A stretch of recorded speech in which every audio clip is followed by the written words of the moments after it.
So, being a mom, totally unconsciously, she started straightening it and turning it back around and getting it the way she and her husband had put it together to begin with.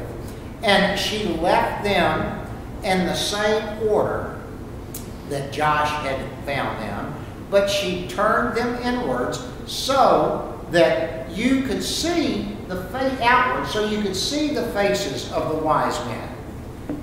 Well, a couple of days went by, and she went by the creche again, and she noticed that they were all grouped closer together than they had been, and once again the wise men were turned around with their back to the room.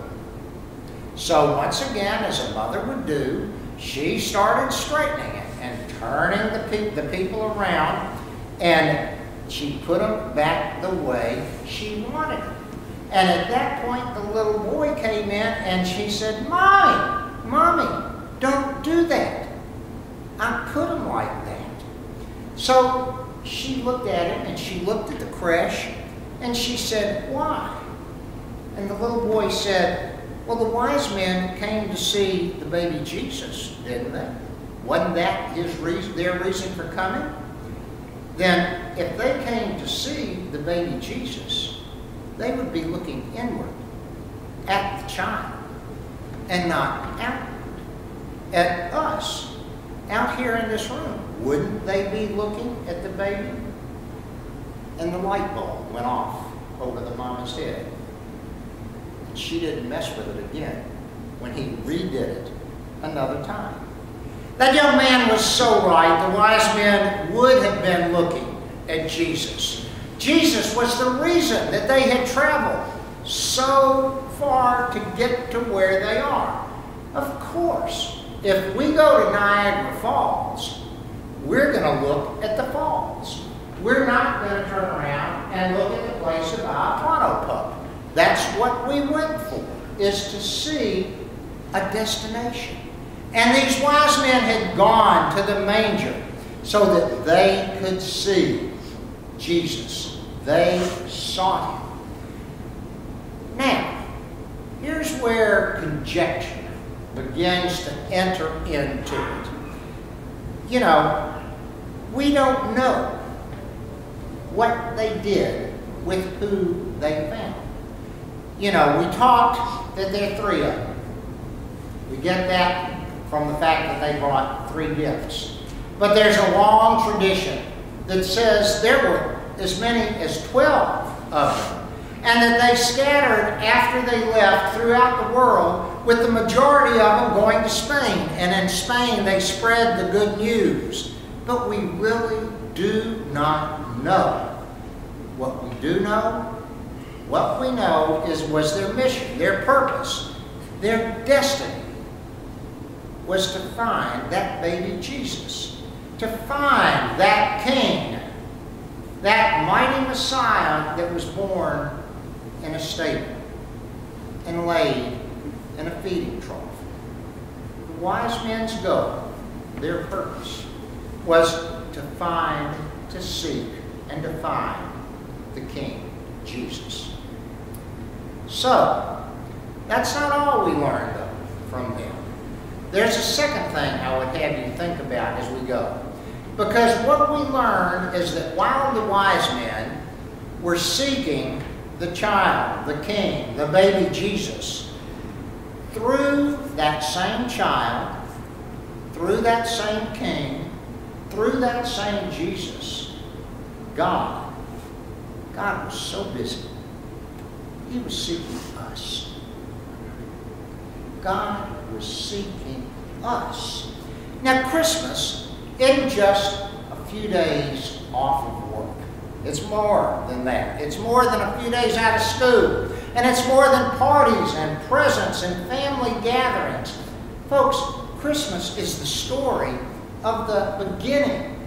It's the story of the genesis of Christianity.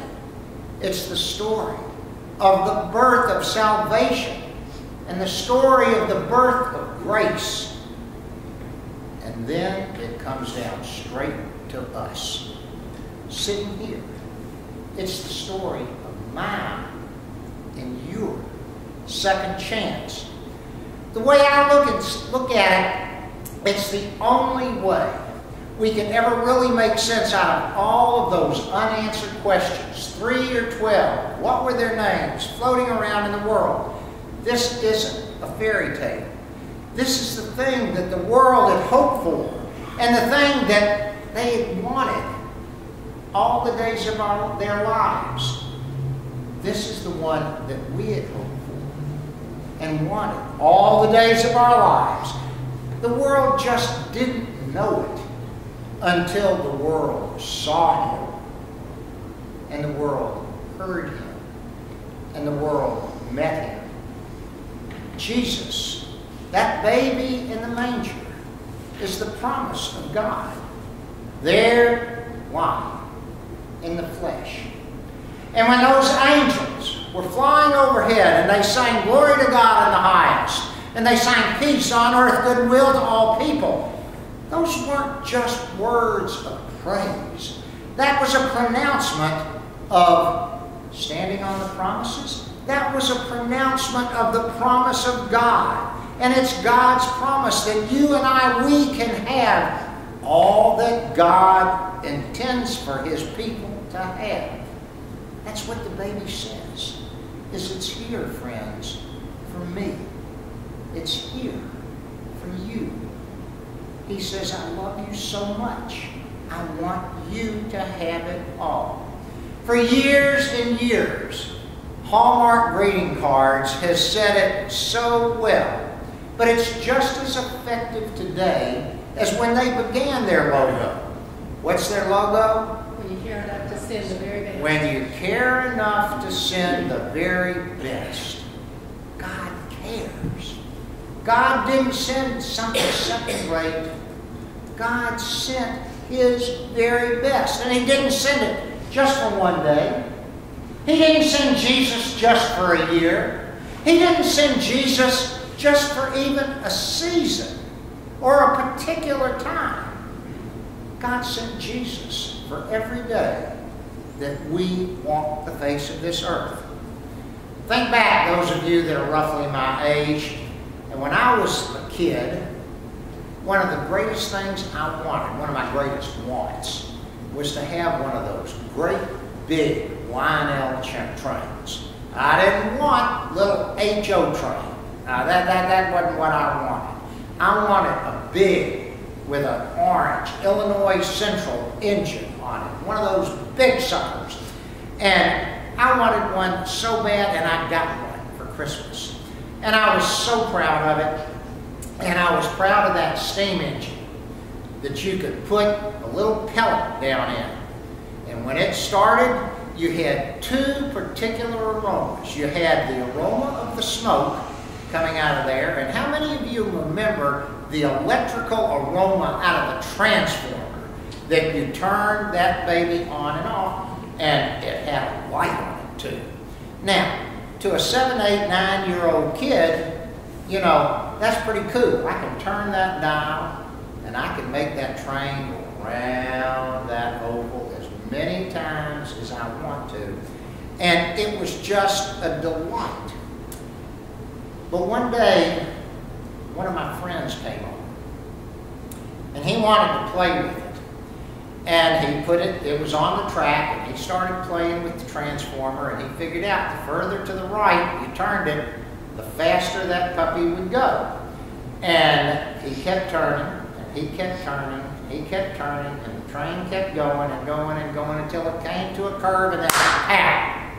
Over it fell on its side. It was just going too fast for the curve. I don't remember who was sitting in the room, whether it was my mom, whoever it was, but my friend kept looking at it and picking it up and setting it down on the top of the track. And those wheels just wouldn't do right when he set it down from on top. So he picked it up and he moved around to the other side. And he tried setting it down, and those wheels still wobbled. And when you pushed it along, it didn't sit there. Well, whoever it was that was in that room with us, and it was an adult, said, hang on, you can't do that from overhead. You've got to get down next to it. Am I ringing any bells with you folks? And they got down on the floor, picked up the train, and looked and set the wheels in the right way, and set it on the track because they could see where it would go, and started pushing. And son of a gun, it was straight as it could be. Go to the transformer, and you turn it on slowly, and the train does perfectly well. I kind of like the way that goes with my thought of Jesus' entry into this world, of the incarnation of the baby Jesus. Because of our disobedience to God, and because of our wrongdoing in our lives, the whole human race had derailed, and our lives had to be put right back right on the track of life. And the thing is, it's like that Lime train. It couldn't be done from above. You couldn't fit the wheels to the track. God had to come down beside us. And that's what God did. That's what God did in Jesus. God took off the royal robes of heaven, and He put on the rags of earthly existence. And God clothed Himself in what? In my flesh, and in your flesh, and then in the flesh of all humanity. And He came to live among us in the person of that babe in the manger.